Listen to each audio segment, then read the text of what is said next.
All right. So good afternoon, everyone. My name is Dominique Ingato. I'm from UC Irvine. I'm excited to tell you about some graduate PAR research that I've done, catalyzing educational innovation in STEM at community colleges through problem-based learning.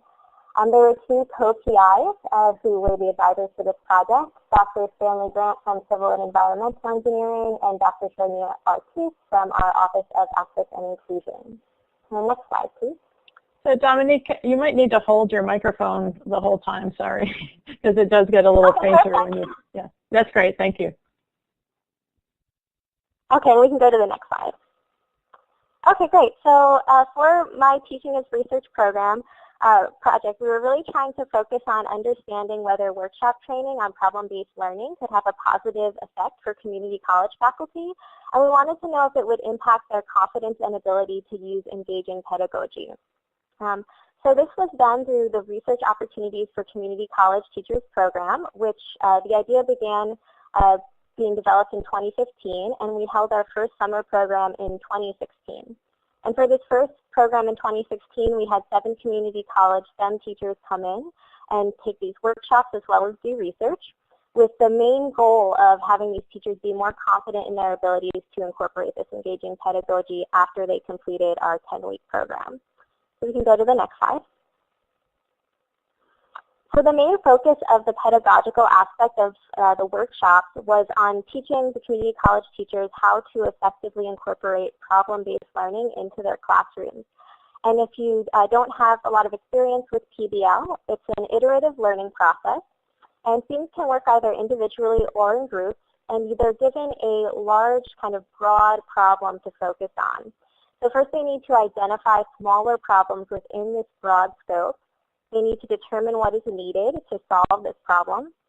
And then they also need to find what resources they might need. So this might be things that are introduced during the class, but it might also involve doing research outside the classroom.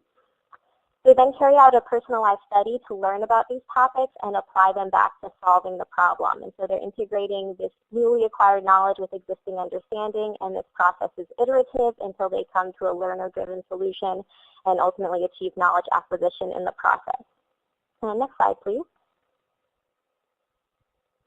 So for the summer program that the community college teachers took part in, there were 2 components.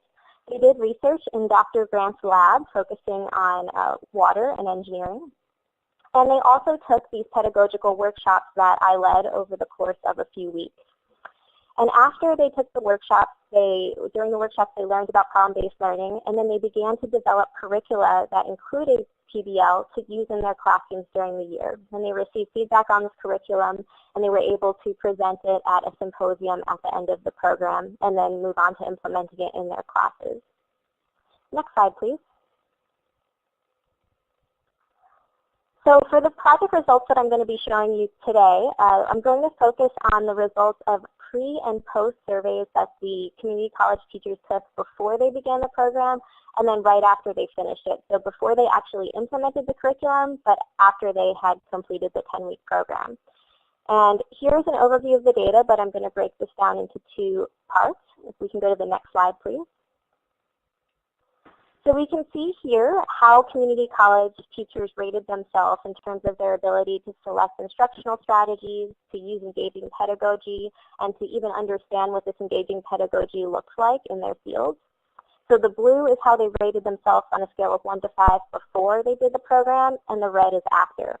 So these are the 3 areas out of the areas that we surveyed that showed the most growth. And we were happy with this because overall that ability to use engaging pedagogy in their classrooms was something that we were really aiming for these community college teachers to be able to do. Next slide, please. There were also some other areas that we looked at that maybe didn't show as much growth. So one example would be the ability to think reflectively about teaching practices, which is shown in the middle here. Since these community college faculty needed to go through a fairly rigorous application process to be selected into this program, many of them were already excellent teachers who thought reflectively about their teaching practices already, so we didn't really expect to see much growth in this area anyways. But it did give us an idea of how they were rating themselves on this scale. And we can go to the next slide, please. So overall, we found that the summer program did increase their confidence in their ability to use and to identify and use engaging pedagogy in terms of how they rated themselves on the scale. We didn't really see any gains in their ability to critically think about their teaching practices since they already indicated that they were doing this. And most importantly, the study is ongoing. So while we do have this data showing how the professors rated themselves before and after doing the program, they are still implementing this curricula, and we're hoping that we can eventually get some data from their classrooms and potentially use this to determine whether or not student scores are changing before and after they introduce the PBL and other engaging STEM pedagogy. But we're still working through the IRB process for that aspect of the program. So can we go to the next slide, please?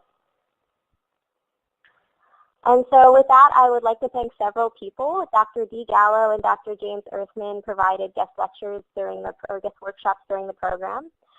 We also had Jessica Martone and Aubrey Roy from Smart Start Evaluation and Research, who helped with the data collection and analysis.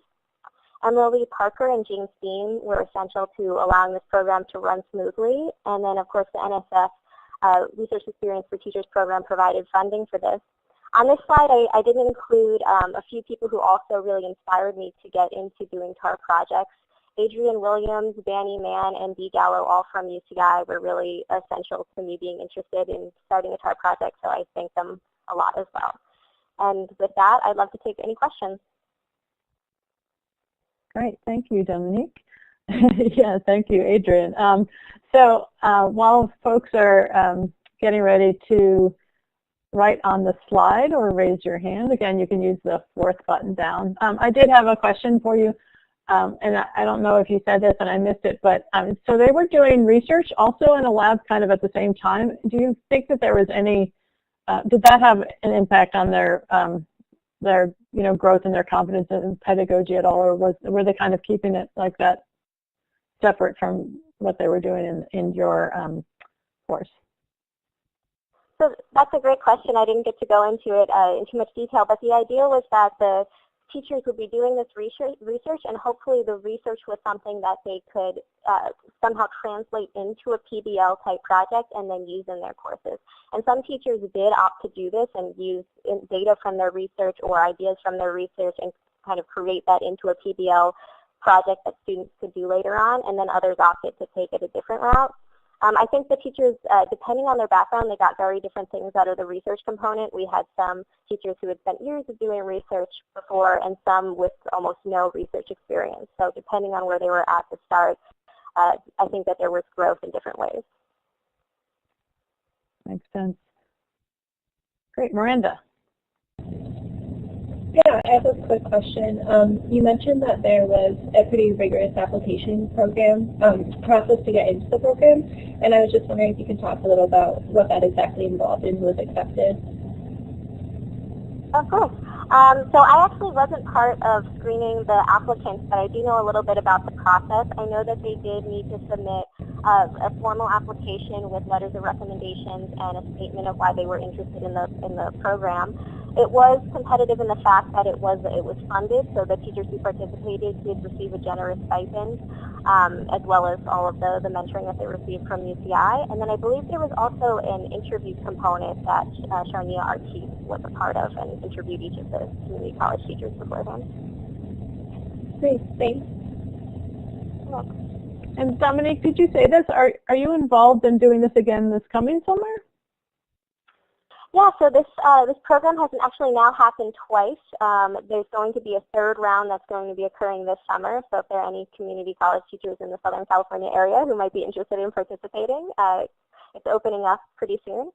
So yeah, it will be happening for a third time, and then we may need to resubmit to see if we can get another round of funding after that. And what are you doing differently this time based on what you've learned from the past couple times? So we're kind of in the process of determining that right now. I'm going to be graduating before this cycle moves on, so there will be a new person taking my role. But I think that the idea is to focus on additional types of active learning. That was one of the major areas of feedback that we received. We had additional surveys that we had the teachers fill out, and many of them wanted to see different types of active learning outside of PBL introduced. So that is one area that we're going to be changing.